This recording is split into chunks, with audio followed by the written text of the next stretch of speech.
never saw them out till there was you. And then there was music, wonderful roses that tell me you're sweet, fragrant meadows of dawn and you. And there was love all around, but I never heard it singing. No, I never heard it at all until there was you. And it's George now.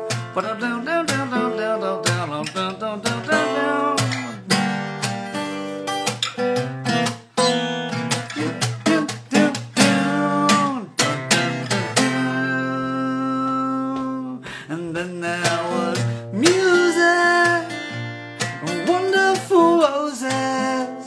They tell me it's sweet metamorphosis of dawn and you. There was love all around, but I never heard it singing. No, I never heard it at all until there was you.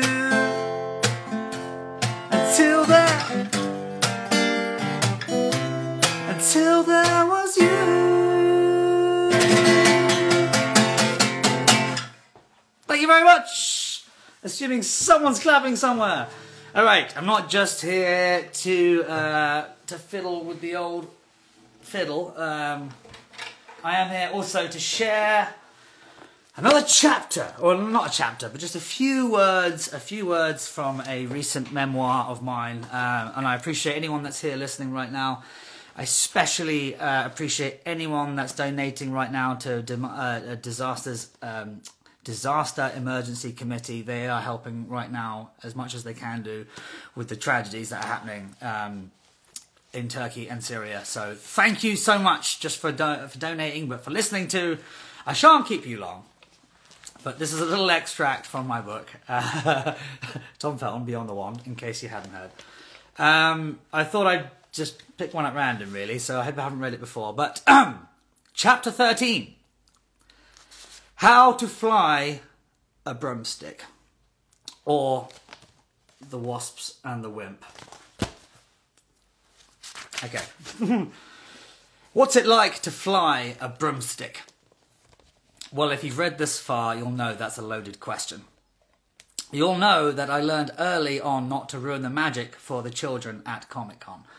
And if you prefer to remember Harry and Draco's Quidditch matches as the magical battles that appeared on screen, may I suggest you move on to the next chapter. One of our earliest location shoots was at Alnwick Castle, where I managed to get myself and Alfie Enoch into a sticky slalom skateboarding situation. Ask him. This was also our first shoot with broomsticks.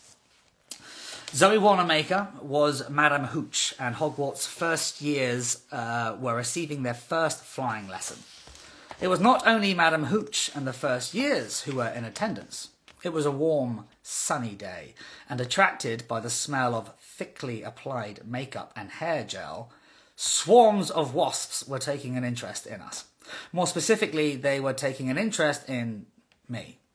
Draco's hairdo required the application of an entire tub of gel each day.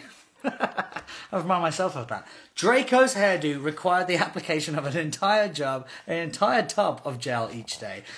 My blonde locks were not so rigid. Sorry, my blonde locks were so rigid I might as well have been wearing a Kevlar helmet. And as far as the wasps were concerned, the hair gel might as well have been strawberry jam. They were all over it. Full disclosure, when it comes to wasps, I'm a wimp. While Draco might have been acting too cool for school during the scene, off camera I was flapping around like a landed fish, running from the wasps, squealing and trying to swat them away. And it's not impossible, of course, that the more people laughed at my ridiculousness, the more I might have played up to my apparent distress. Madame Hooch to the rescue. Her spiky hair required a similar quantity of gook, so Zoe Wanamaker had the same problem. She gave me a strategy to deal with it. "Just repeat the words, green trees," she said. Huh? She explained that the wasps weren't going to hurt me, and I needed a way to relax around them. Repeating her green trees mantra was a way of doing that. So when you watch Draco in that scene, you can imagine me silently chanting those words in the back of my head and doing my best not to shriek with terror as wasps circled my rock-hard hairdo. With the wasps dealt with, the students stood in 2 lines opposite each other, their brooms on the ground. On Madame Hooch's word, they gave the instruction, "Up!" and with varying degrees of success, caused the broomsticks to jump into their hands. The approach was that if a piece of magic or any kind of special effects could be achieved practically, that was the best way to do it. This was especially true in the early days when the visual effects teams had less advanced technology at their disposal. So what you don't see, when the cameras point down the middle of the 2 lines of students, is the guys lying on the ground behind each broom with a seesaw-like contraption, raising the brooms off the ground and even making them waft around a little bit. Actually, flying the things took a bit more ingenuity. Blokes with seesaws weren't going to cut it. The flying scenes were all done in a studio. Imagine a massive room wrapped in blue canvas, or green in the later years. The broomstick was a metal pole fitted with a deeply uncomfortable bike saddle. There were stirrups for your feet and a harness to stop you falling. They strapped you to the pole so you couldn't fall, and they had a more elaborate seesaw device to move you up and down, left and right. They blew fans in your face to make it look as if the wind was in your hair. And because the background was going to be added digitally, and all your nifty broomstick moves were to be cut in at a later date, it was important that the players were looking in the right direction for the shot.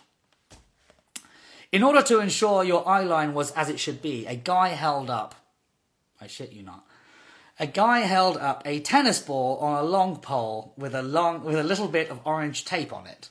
When the first assistant director shouted, "Dragon!" or "Bludger!"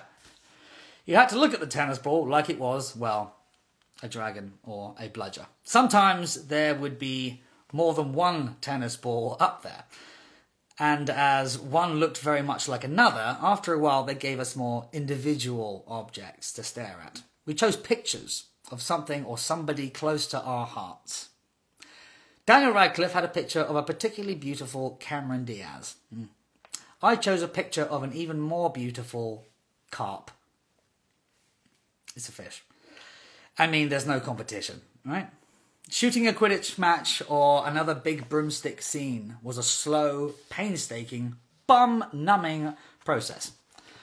The geniuses behind the camera had to work to an unbelievable level of precision.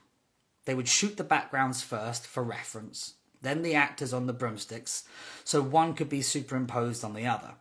The camera movements for both shots had to be precisely the same, and there always seemed to be a lot of people manning the cameras and the computers needed to make that happen. Quite what they were doing, I don't know. I was just the guy on the metal pole with the fans blowing in my face, staring at a picture of a stunning carp. But I do know that it seemed to take forever to complete even the smallest amount of footage. We would finish those shooting days distinctly saddle sore. This is me dumbing it down. I promise you, they did a lot. There's a lot of genius on their days behind the scenes. But yes, thank you very much, anyone that listened to that. And thank you so much, anyone that's donated. We are helping people that need it more than ever right now. So I really, really appreciate it. It warms my heart that so many people listened and contributed. Thank you. Keep the good vibes going, and I'll see you on the flip side.